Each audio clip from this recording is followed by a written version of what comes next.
And tonight, it's too close to call. We're in the middle of a waiting game in Brooklyn tonight as unofficial election results show the school district's bond issue passing by less than 10 votes at this point.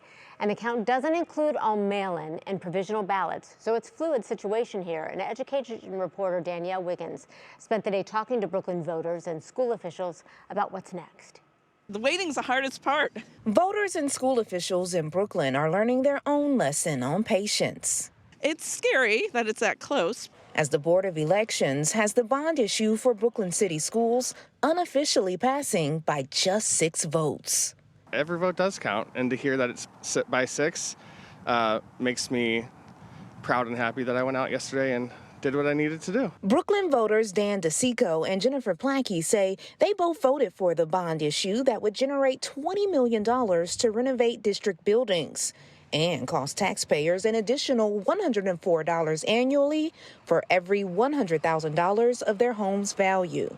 I understand there's a lot of hard times, so people are reluctant with adding more, paying more. Mail-in ballots and provisional ballots still need to be counted, so the results could change. This is where we just have to trust the process, I think. In an email to 3 News, Brooklyn School Superintendent Dr. Ted Caleres says in part, quote, "With the slim margin right now sitting at 6 votes, I anticipate a recount from the Board of Elections." He goes on to say, regardless of the end result, it is quite obvious that we have an engaged and supportive community.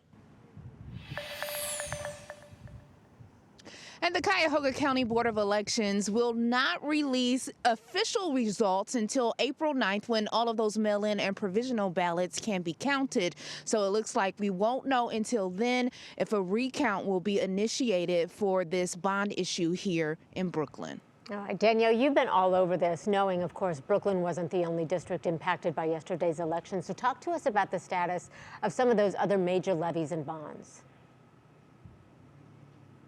Well, we have all of the election results on WKYC.com, but let's go ahead and look at some of the school levies that we were following throughout the day yesterday.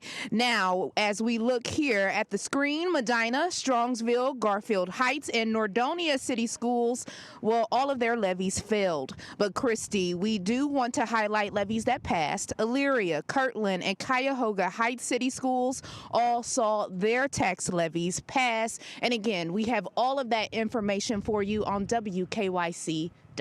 Okay, good to know. We know people are paying attention. Danielle, thank you.